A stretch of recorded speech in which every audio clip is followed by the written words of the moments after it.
हमारे सम्माननीय पूजनीय संतों व उनके आश्रमों मठों पर षड्यंत्र व आरोप पिछले कई वर्षों से लगते आ रहे हैं। यह एक बहुत बड़ा षड्यंत्र है, समय पर खुल जाएगा।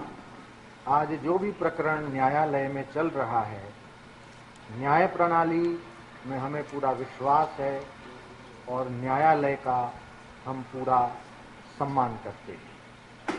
पुण्य भूमि भारत देश की महिमा और गरिमा को पूरे विश्व में स्थापित करने में, लाखों करोड़ों लोगों के दुख, दर्द, अशांति और व्याधियों से मुक्त करने में जिन संतों ने रात दिन परिश्रम किया है, उनके 50 वर्ष की मेहनत को मिट्टी में मिलाने का षड्यंत्र करने वाले पर्दे के पीछे के डायरेक्टर हैं, उन्हें बेनकाब करना चाहिए।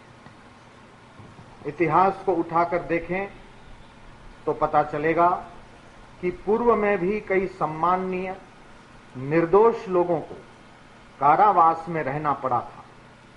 भगवान श्री कृष्ण का जन्म तो कारागृह में ही हुआ था। मेरे पूज्य पिताश्री एक ब्रह्मनिष्ठ महापुरुष हैं।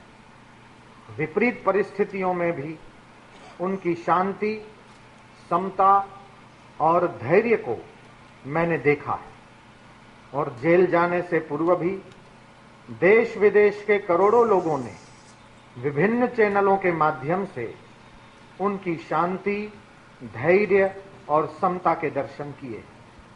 इसका मतलब यह नहीं कि उन्हें और अधिक समय तक जेल में ही रखा जाए।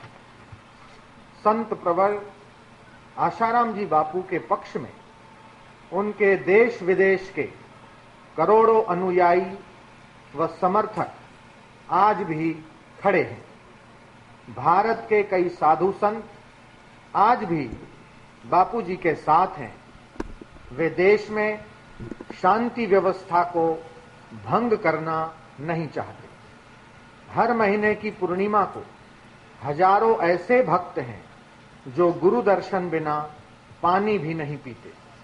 उनकी भावना और श्रद्धा को देखते हुए हर माह पूर्णिमा दर्शन व्रतधारियों का यह नियम न टूटे, इसका ख्याल भी रखना चाहिए। हजारों लाखों लोगों के जीवन की बुराइयां, दुर्व्यसन बापूजी के सत्संग प्रवचन से दूर हुए हैं। ऐसे बापूजी को अफीम सेवन करते हैं, इस झूठ में फंसाए जाने की हम घोर निंदा करते हैं। बापूजी के दर्शन सत्संग के अधिकार को छीना न जाए और पूज्य बापू लोगों की संपत्ति हैं। हजारों लाखों लोग उनके दर्शन और सत्संग से शांति का अनुभव करते हैं और आध्यात्मिक मार्गदर्शन प्राप्त करते हैं। लोगों के इस अधिकार को छीना न जाए, यह प्रार्थना हम। 25 दिन बाद किसी अखबार ने लिखा कि मैंने बापूजी की सुध ली। क्या इतने दिनों से सुध नहीं ली, इसका आपके पास कोई प्रमाण है? मेरे को इसका जवाब दे दें। 25 दिनों तक मैंने कोई सुध नहीं ली, ये आप किस आधार पे कह सकते हैं?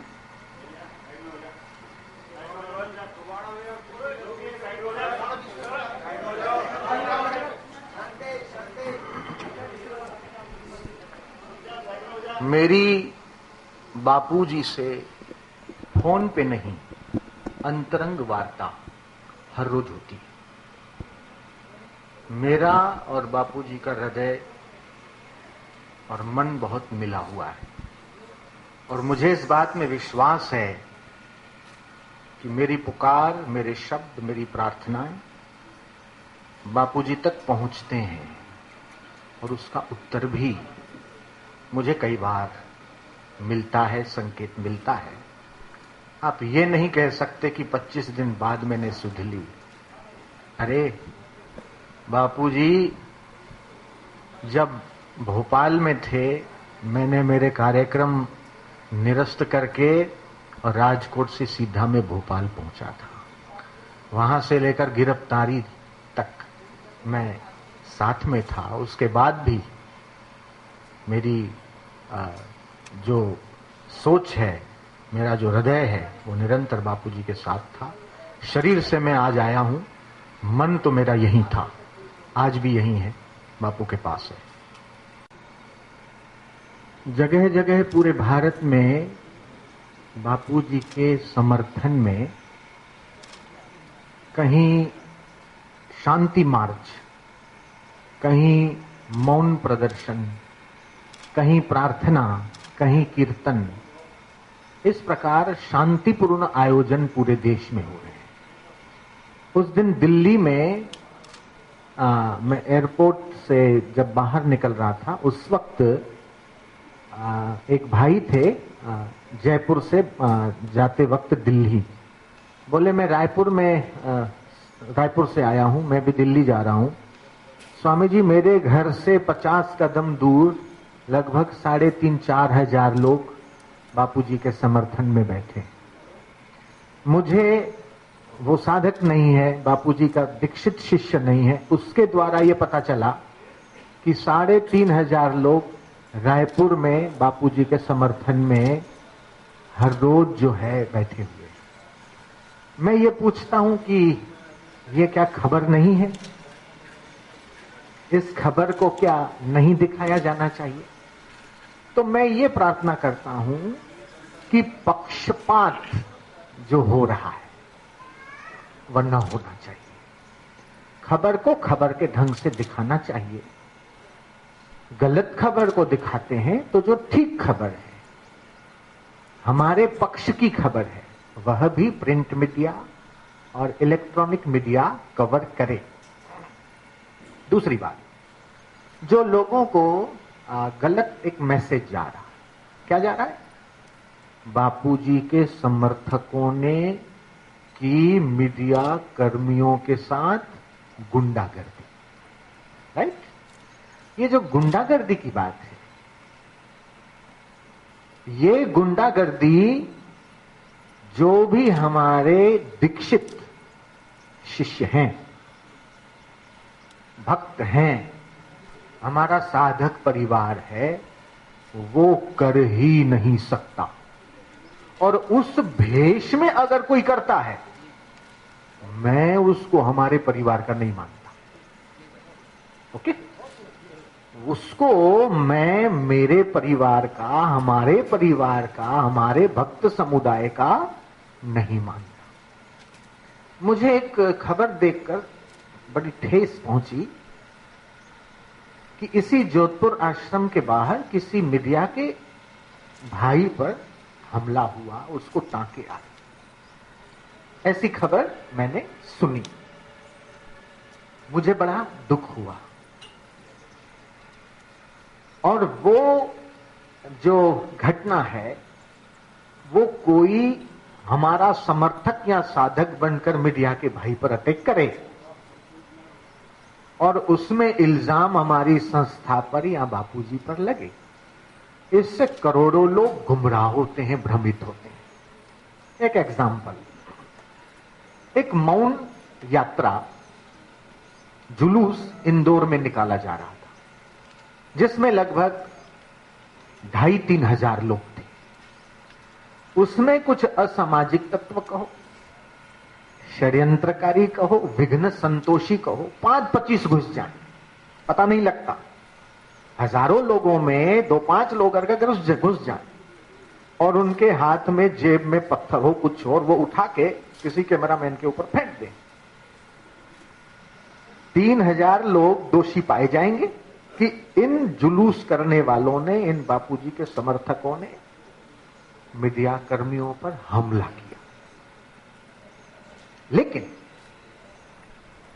बापूजी चलते हैं ना, नीचे चलने वाली चींटी भी मर न जाए इसका ख्याल रखते। वो किसी पर अटैक करवाएंगे या उनके मैनेजमेंट वाले, आश्रम मैनेजमेंट व्यवस्था इस प्रकार का निर्देशन करेंगे कि अटैक करो, ये मैं स्वप्न में भी सोच नहीं सकता। इसलिए मैंने पहले भी कहा था, इस प्रकार की हरकत भोपाल एयरपोर्ट पर भी हुई थी, लेकिन उसमें भी ये नाम आया था कि बापूजी के समर्थकों ने इस प्रकार का वो किया, लेकिन तब भी मैं साथ था। उस वक्त गाड़ी में हम बैठ नहीं सकते थे, इतना क्राउड हो गया। तो दो व्यक्तियों ने हाथ जोड़ के कहा, भैया रास्ता दे दो, रास्ता दे दो, रास्ता दे दो। और उसमें कोई पीछे से चिल्लाया, है बे क्यों नहीं रास्ता देता, हटो, अभी तेरे को ठोक दूंगा, ये कर दूंगा।